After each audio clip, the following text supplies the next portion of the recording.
guys, thank you for coming along to Art History today. This week we've got a bit of a Halloweeny edition and we're learning about the artist Leonora Carrington, who does magical realism, which is a bit spooky but not too spooky. So please, without further ado, enjoy!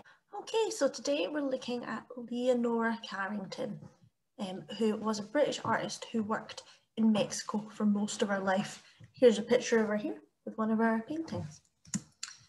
So she was born in 1917 and she died in 2011. And I would say that her kind of genre of art is magical realism.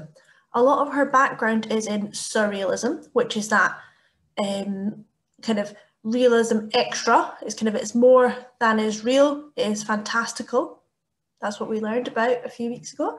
Magical realism is more kind of painting the everyday world, but with a kind of a more imaginative, magical look. So we're kind of looking at everyday things, but they're maybe a bit more mysterious and fairy tale-like than usual. So I suppose the difference between magical realism and surrealism is magical realism can be maybe a bit darker, a bit more fantastical, maybe a bit more fairy tale-y, and surrealism can be a bit more uncanny. So she was very successful in Mexico, but it was only recently became recognised in Europe as an artist in her own right. Because, you know, we tend to always focus on the male artists, and she was away being female and she was in Mexico, so we didn't really take much notice of her. So she hated having her work analysed or intellectualised, so she doesn't really want you to try and interpret her pictures. She insisted it was purely a visual, emotional thing. You had to understand them, you had to feel them, and to not play logic games with her. She says you can't understand it, you've got to feel it. However, I think we should do it anyway. So she was born in Lancashire, England. She had 3 brothers who went away to boarding school when they were very young. So she was later sent to boarding school, but a lot of her childhood she spent by herself. She didn't really have anyone to play with. From a young age, she learned to entertain herself and to make up imaginary games and worlds. Initially, she was educated at home, but was later sent away to school. She was expelled twice for rebellious behaviour. So they tried her at a few different boarding schools. Eventually, they managed to get her to kind of stay at a boarding school in Venice. And no, it was in Venice, it was in Vienna for a bit. It was run by nuns, and they sent her back with a note saying this child neither knows how to learn or how to play. It was really harsh. And when she came back, she took up painting when her mother gave her some watercolours. So, although Leonora doesn't like us interpreting her work, I think it's quite a useful thing as we go through her work, is to get a little pen and paper and just notice, write down anything you notice about each of the pieces, and then later you can look back and see if you can pick out any themes or kind of things that she paints over and over again. So just get a bit of paper, a bit of pen, a pen, and just jot down anything that comes into your mind. Nothing is a wrong answer, nothing is a silly answer. So just whatever kind of pops into your head, pop it down. You never know, you might spot something that no one else has yet. So these are some of her early watercolours called Sisters of the Moon that she did when she was 15. Her father didn't like to encourage this work because obviously it's quite fantastical. So we're in the 1930s now, so it's not really a kind of experiment and be a goth time. He wanted quite a normal daughter. So just having me think, what kind of impression do you get of 15-year-old Leonora? If you came across this book and you knew this person, what do you think they'd be like? So they're quite complicated watercolours. My favourite bit here is this kind of rainbowy oil slick in this water. It's very nice. So she's quite an accomplished drawer at this age. We've got here's one with a kind of a freaky monster. This is Sister of the Moon, La Strega. Here's another one with some quite strange creatures in here. So she kind of does these kind of gothic fairies and then these kind of other fantastical creatures. So this is Sister of the Moon, Iris. This is Sister of the Moon, Lucian, who looks quite cool. She kind of looks like Disney's Brave with this kind of strange fox dog thing. And then these two are my favourites. I think they're really fun. They quite look like something out of Arabian Nights, which is possible she had a copy of something illustrated like that and was copying from there. But I love this kind of this leopard thing. I think this is fabulous. Very nice. So you can kind of see that she's definitely inhabiting a world very far away from Lancashire in her imagination. She's going to these fantastic locations with all these different kind of creatures and different things going on. So she's got a very rich imagination. So this is Leonora as a debutante. So her family owned a large, very successful textile factory. They were kind of up and coming merchants, probably more up than coming. They really, really made it. But I suppose the thing that when I think about this, I think about the line from Titanic. You know, they were what Mother called new money. So especially in Britain, where we've got this kind of really entrenched class system, you might have the money, but you don't have the breeding, which is obviously very important to the aristocrats. So their family wanted to kind of get this breeding, get this final step so they could become kind of the upper echelons of society properly. And the key to this would have been Leonora marrying well. So you need your rebellious, artsy daughter to now calm down and marry the right earl, so you can get kind of the position for your family. So to do that, you've got to come out as a debutante. So she was sent to London high society to be presented to the king at one of these big fancy balls where you wear big fancy dresses. And they took her there to try and see if she could catch someone's eye and marry her off. But apparently she took herself a book to read at the ball, and unsurprisingly she came back with no proposals. So after that, you've got this rebellious daughter, doesn't want to get married, hasn't managed to get anyone to ask her to marry her. Leonora managed to wangle getting into art school. She was like, let me do this, I'm not doing anything else. I'll go to art school. It'll keep me occupied, I'll be out of your hair. So she did that, and she was 18 in 1935. And it was there that she first met, that she kind of met like-minded people. She was a bit like, oh, I kind of understand you guys. I'm not feeling like such an outcast. In 1936, Leonora saw the work of German surrealist Max Ernst, who we looked at a little bit in our surrealism video. So if you want to have a wee go back and look at that. And she saw this at an international surrealist exhibit in London. And this particular painting is apparently what really sealed it for her, and it's called Two Children Afraid of a Nightingale. So there's a tiny little nightingale up here, this tiny little guy up here. I think the sky is really nice in this. The rest of it is quite freaky. It looks like kind of a bit of a scene from a horror story. But apparently Leonora saw this and she was just like, I understand what he's trying to convey. I get this. I know what makes this man tick, and this is the kind of art I like and what I want to make.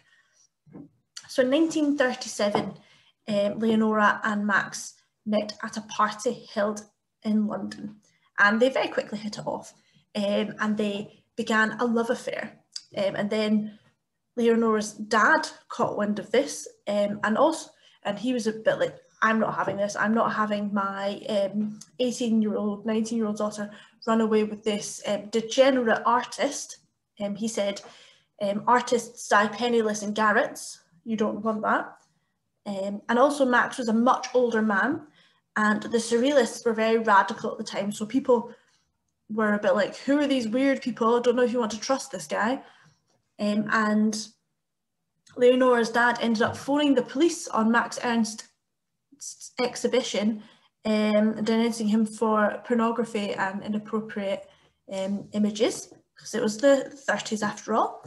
And this is actually counterproductive, because then Max had to leave London and hide in Cornwall for 2 weeks in the summer. So he went away to Cornwall in the summer with Leonora, and it was at that point that they planned to go together to France. So bad move there, Dad. You just drove them further away. So Max Ernst returned to Paris. Leonora goes back to see her family and says, I'm going to Paris with Max, and we're not married. And at that point, her family disown her. And then Leonora heads to Paris herself. This dropped Leonora into the centre of the surrealist group in Paris, with kind of all these artists who we now think of as very great forward-thinking minds of the 20th century, like Andre Breton, who was the founder of Surrealism, Salvador Dali, and Picasso were all in their close circle. And this is where she really found a place that she felt she really fitted in. She was like, I get these people, I understand what makes them tick, and I feel I can really, you know, settle in here. So this is one of the few times in her life that Leonora felt like she fitted in somewhere. And she says, I wasn't daunted by any of them, which I think if you don't feel daunted by Picasso, you're a very brave person. So here's a picture of her and Max. So you can definitely see Max is significantly older than her. So she's 19 here and he is much older. There we go. So this is her self-portrait called Inn of the Dawn Horse, which I've spelt wrong. It's meant to be inn with two N's, like a hostel. And this is her self-portrait that she did age 20, 21. So remember, so now you want to start kind of start writing down things that you noticed about this painting. So life with the Surrealists wasn't always easy, because although their art was radical, their opinion of women was very traditional. Women were to be beautiful, to be looked at, to be muses, and to entertain them. They weren't serious artists themselves. But staying true to her rebellious nature, Leonora wouldn't bow to this and forged her own path, as you can see, doing her own art, becoming her own artist. She said, I didn't have time to be anybody's muse. I was too busy rebelling against my family and learning how to be an artist. So she was like, I don't have time to sit and be pretty and entertain you. I've got stuff to be getting on with. I've got a life to be living. So already quite bold and quite assertive at quite a young age. She's fled to another country where she doesn't speak the language, and she's carving out a life amongst the great creative minds of her time. So Carrington's first truly surrealist artwork, because if you look at this, it's quite uncanny. There's strange things there that we don't expect to be there, but at the same time, it kind of looks like the real world.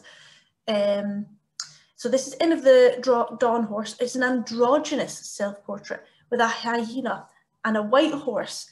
And we'll give you a clue here. These two do appear over and over in her work, almost like a kind of a psychic guide.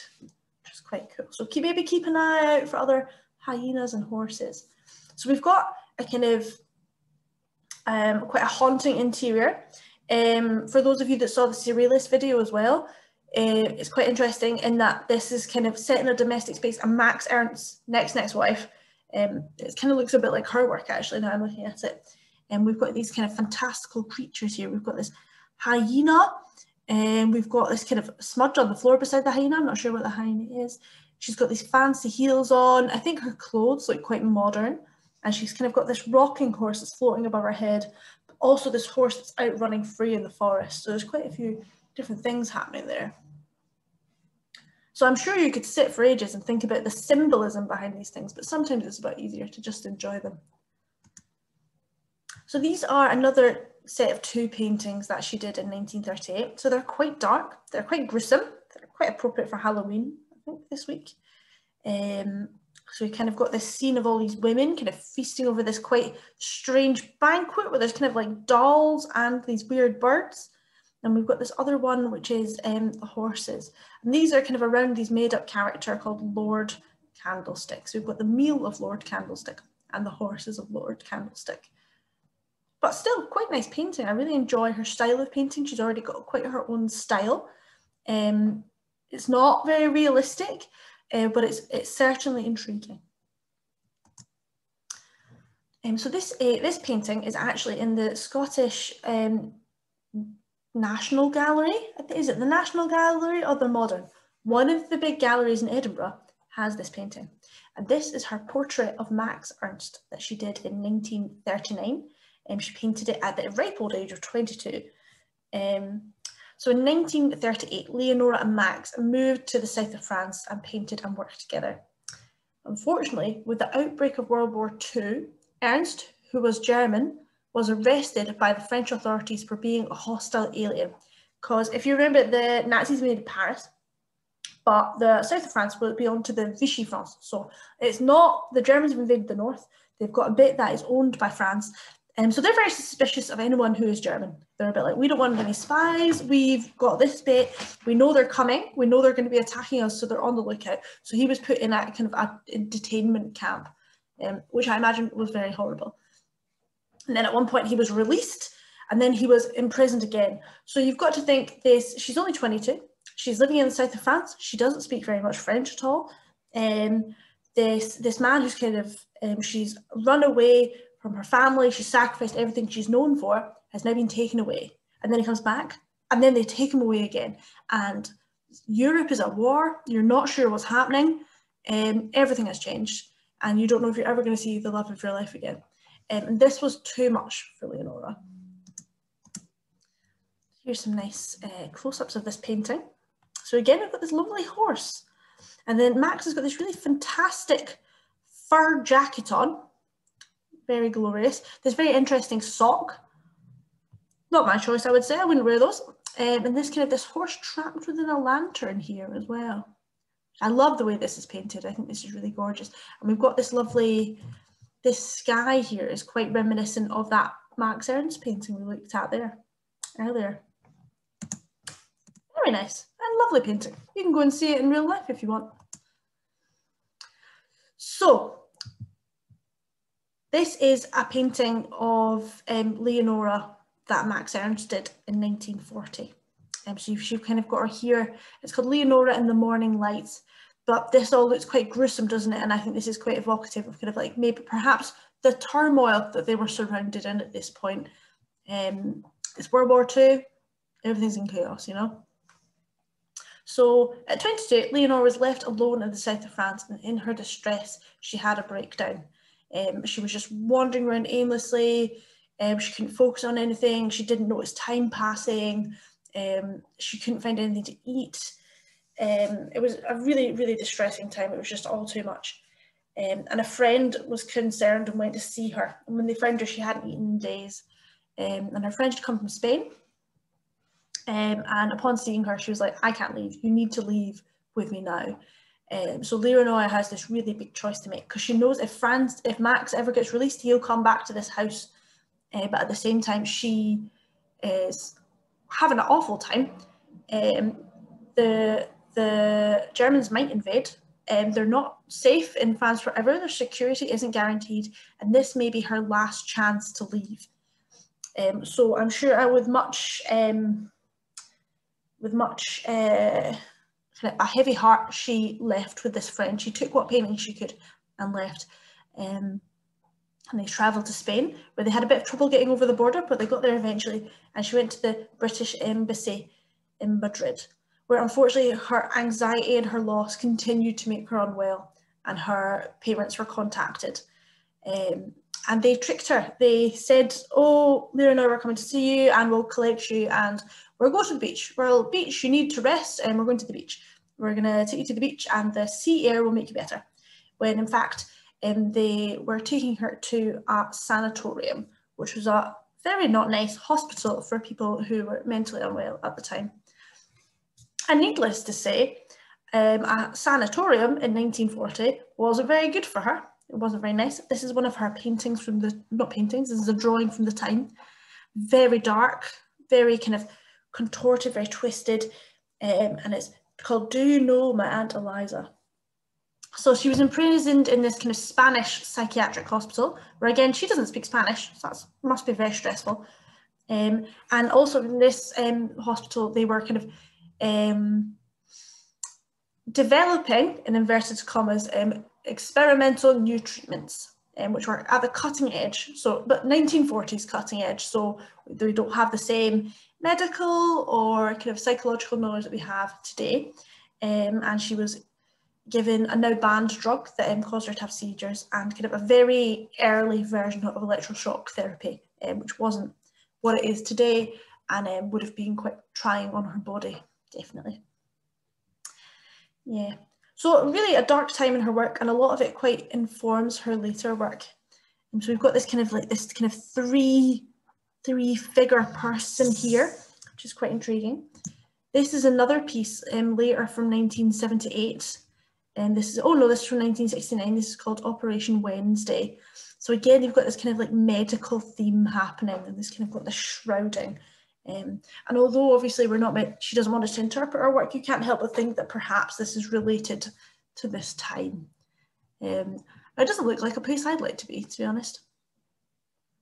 So from that Spanish hospital, Carrington was moved to Lisbon, where her father had sent a business contact to transport her to a sanatorium in South Africa, which is quite an interesting choice. I suppose maybe they want her out of Europe and where she can be safe. But Leonora was like, nope, that's not happening. And when she was kind of out with her, she had some minders taking her, and she played her "I'm a Fancy Little Lady" card. And when they were waiting for the boat to arrive in Lisbon, she said, "Oh, I can't possibly go without gloves. It's going to be very hot. The heat will destroy my hands." And the handlers were like, "This is a fancy young lady. Of course she can't hurt her hands. She needs to go and get gloves. A lady can't be without gloves." And then as they were going to get gloves, she pretended she had a stomach upset. She ran to the bathroom. She climbed out through the bathroom window, escaped. And that is where she, by amazing happenstance, ran to the Mexican embassy, where she knew an old friend that she knew through Picasso, Paul Leduc, who was a poet, worked there. Handy. All without a smartphone. So how did she escape? Through this friend, who was a Mexican ambassador in Portugal called Paul Leduc. And the only way she could secure a visa out of the country was by marrying him. So they arranged a marriage of convenience in Lisbon. Under his diplomatic immunity, she could no longer be committed by her parents. So that kind of saved her in that way.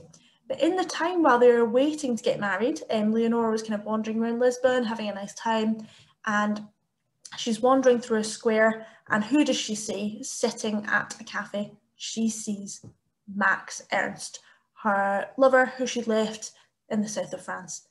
And he is with his new wife, Peggy Guggenheim, who he met at a party one time with Leonora.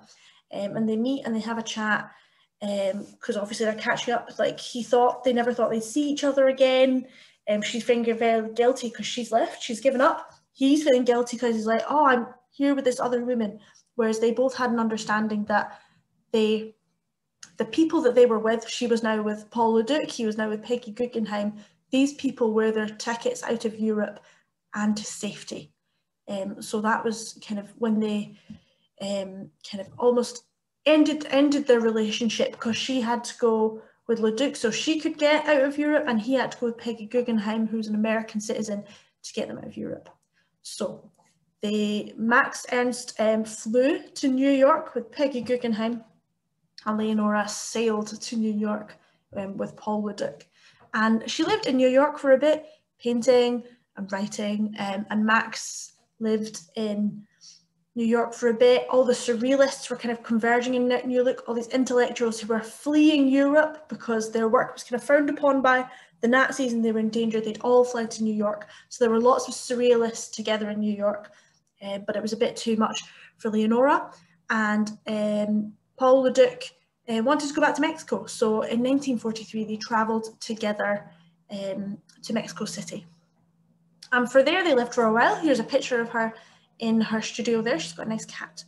And it wasn't an easy place for Leonora to be. Paul Leduc, he's back home. He's now going out, he's seeing his old friends, he's going out to like the bars, he's doing all the kind of things he would normally do as a single man in Mexico, because their marriage is a marriage of convenience. However, Leonora cannot go out in the same way that he can, because one, she doesn't speak the language, she doesn't speak Spanish, so she can't talk to anyone, and two, women didn't have the freedom to do this at this point.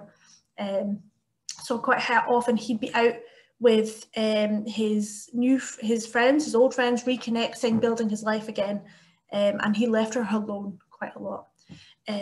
So their marriage came to an end in 1943, but at this point, more artists are coming to Mexico. and Leonora makes pals with some pretty cool artists because there's a government kind of making Mexico a safe haven, and that is where she met some fellow female surrealists, like this cool lady. Oh, where's my picture? There. So this is Mexico, so it's quite surreal. Dali says, there's no way I'm going back to Mexico. I can't stand to be in a country that's more surrealist than my paintings. So there's lots of inspiration here. This is why the artists are coming. And one of the artists she made friends with was Remedios Varos, who did this piece here. We've got, of course, Frida Kahlo as well, who is a Mexican artist already working there. This is Remedios Varos, who was a European immigrant. Also got Katie Horn as well, who was a Hungarian photographer. And so she made friends with these other exiled artists, these other women, and they started to kind of create their own work away from the dominance the male surrealists had back in Europe. They made their own group. And these three, the European ladies, kind of palled about, and they knew Frida Kahlo. They were at her second wedding to her husband, Diego Rivera. And apparently Frida wasn't a massive fan. She called them those European rude swear word. But people think that this may be because the European women had the kind of a bit of a free pass as outsiders to kind of do what they wanted and kind of do things that kind of Mexican women weren't able to do in the society. They had a bit more freedom. For example, all these European women married fellow artists, but they were much more successful than their husbands, whereas during her lifetime, Frida Kahlo's husband was much more successful than her. And so there may have been a bit of a tension there because of that. They had a freedom that she yearned for but wasn't afforded. So now we're just gonna have a nice time looking at some of these pictures. So this is one, it's called The Kitchen Garden of the Ayat in 1946. So this is nice and bright. So she's been in Mexico City for 3 years at this point. We've got this lovely garden. It looks almost like a lovely image from a children's book, actually. We've got these lovely hens around, these lovely pastoral fields, but you've also got these strange people. This woman seems to have branches growing out of her head. This lady's got quite spiky hair, and you've got this strange person in the tree. So I'm just gonna leave these kind of paintings on the screen for a little bit so you can just kind of enjoy them and look at them a bit.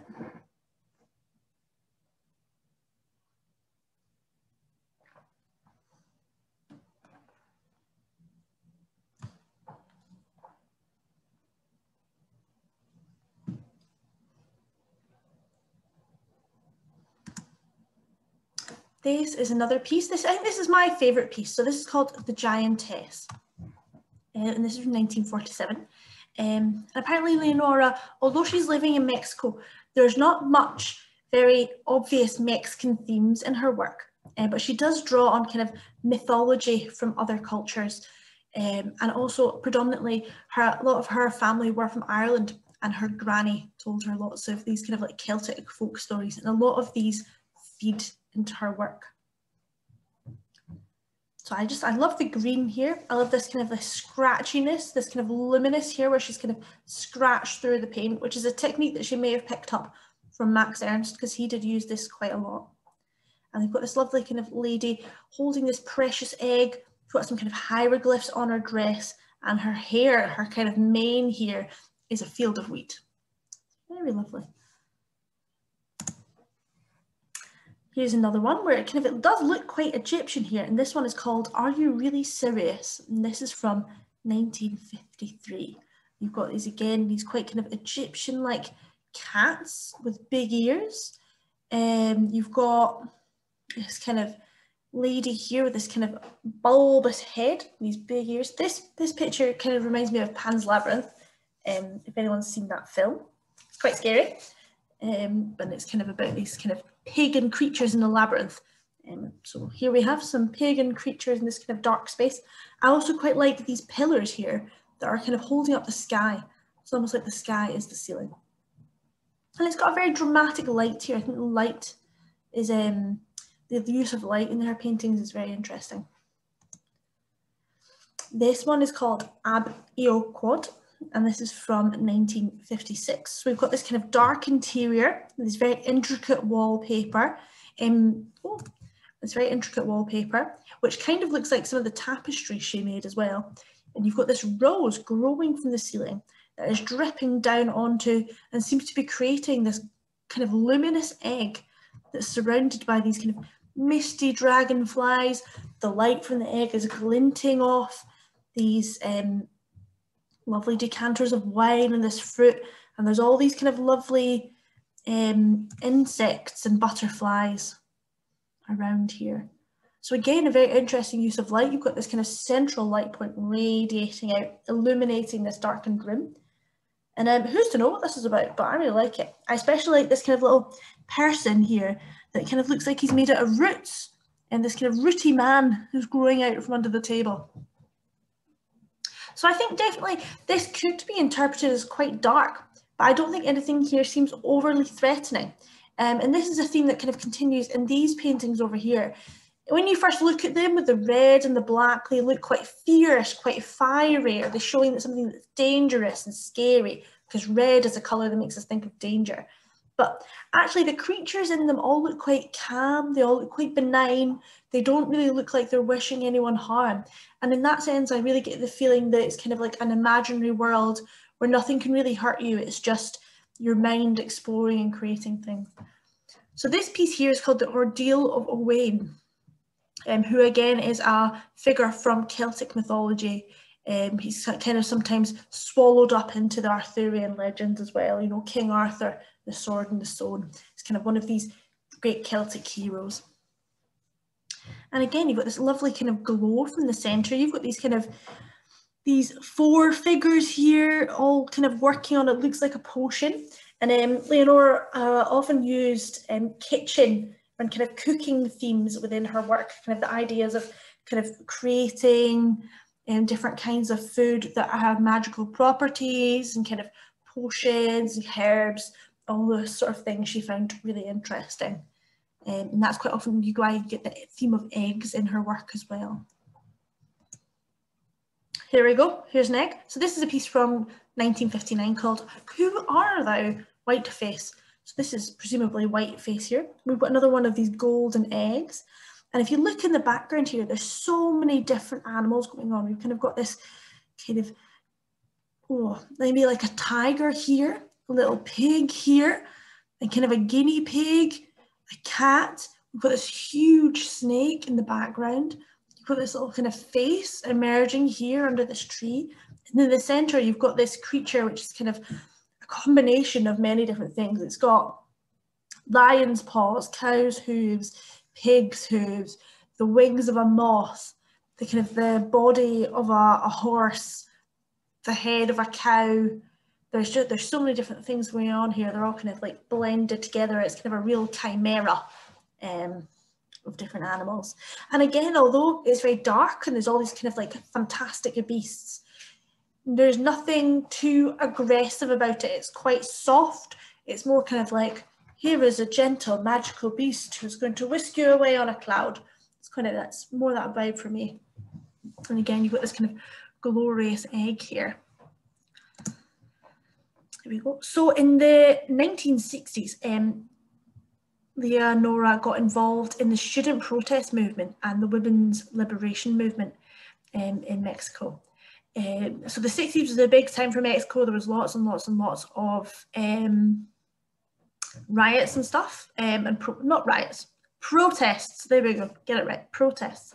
1968 was particularly turbulent because there were many protests against the government because they'd been extravagantly spending public money on the Olympics. So kind of, you know, there's lots of things that needed addressed internally in the country, but you're choosing to spend money on these flashy games. There was a lot of anger there. And so she really got involved in the women's liberation movement and spoke a few times. And this is one of her paintings that then got used for a poster. So she's kind of very about that kind of like Mother Earth, the magical force, the divine feminine, that sort of thing. So unfortunately she had to leave Mexico in 1968 because she'd attended some of these political protest meetings, and she was told that she was in danger from the government. They're kind of a bit like, who are you, European lady causing trouble? We've got an eye on you. So she had to leave. So for the next 25 years, she based herself in America and pursuing her independence again. And eventually she returned to her house in Mexico City in 1993.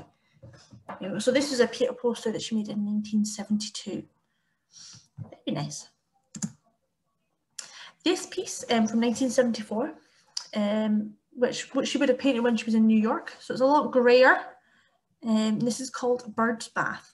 And I think it's quite interesting because Max Ernst quite often has birds in his work. He was quite bird-like in appearance as well. And I just think it's quite interesting when you've got these birds here. It's just something I've noticed. I'm not sure if it's actually a thing, but I find it quite interesting. It's quite solemn. It's quite a weird thing. You're not really sure what they're doing. It seems like they're giving this bird a bath. But these people, maybe if you walked into them in the street, maybe you'd think they were sinister. Maybe you'd think they were just goths, but yeah, interesting painting. And this one is called A Warning to Mother. So again, we've got this very fierce red, very, very bright on the retina. You've got these strange creatures around. You've got this kind of these cooking things here. You've got kind of a skull and crossbones here. These kind of borrower-like small people around the floor. Very strange. And this one is called Cronflower, and this is from 1987. And when she painted this when she was 70, and kind of from this around the 70s onwards, the figure of crones started to appear more in her work, and these older ladies, kind of witch-like figures, maybe like hags. These sort of people started to appear more in her work, maybe as she started to kind of explore the theme of her aging. So we've got these three crone women looking at this flower that's risen up through the concrete. And my interpretation of this is entirely my interpretation. I'm not sure if this is true, but I think this is her and her three pals in Mexico City. So her and her pals, they've flown the war, they've had a really hard time, they found each other together in Mexico City, and through this adversity, through this concrete, they've managed to blossom and create something really beautiful. And now they're kind of standing back and being like, "Wow, look what we did! How did we do that?"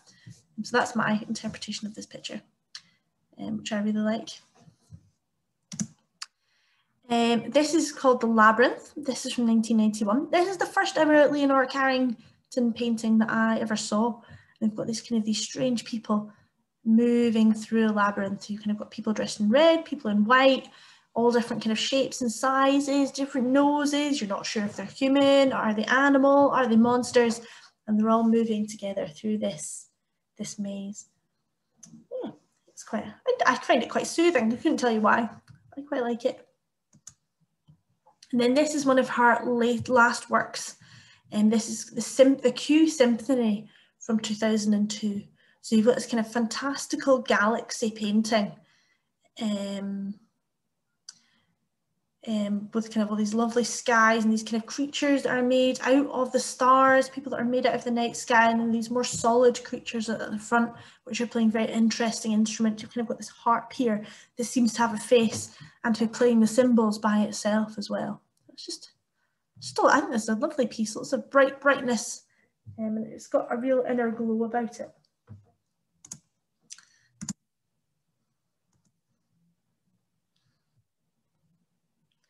Then lastly, I thought we could look at some of these sculptures. So these sculptures she made later in her life. They're bronze cast, so she would have made them out of the clay, and then they would have been cast, probably by a professional caster.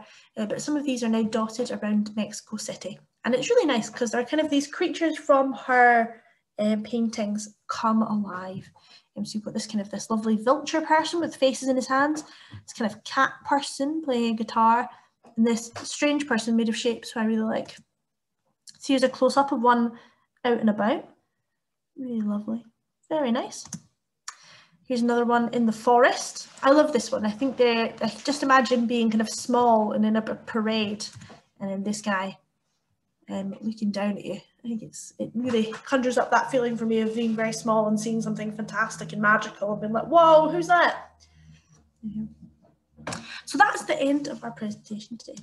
So I hope you enjoyed that little presentation of Leonora's work. I'm interested to see what kind of themes you've noted down. One theme that might be quite interesting, see if you've got it, is that quite often she likes to represent herself as a horse. So horses are a big theme throughout her work, and both in self-portraits and portraits, and other types of painting that she did. So maybe you'd like to have a look back through the images and see if you can look at them with new eyes now having that information. Thanks for coming everyone, and we'll hopefully see you again soon.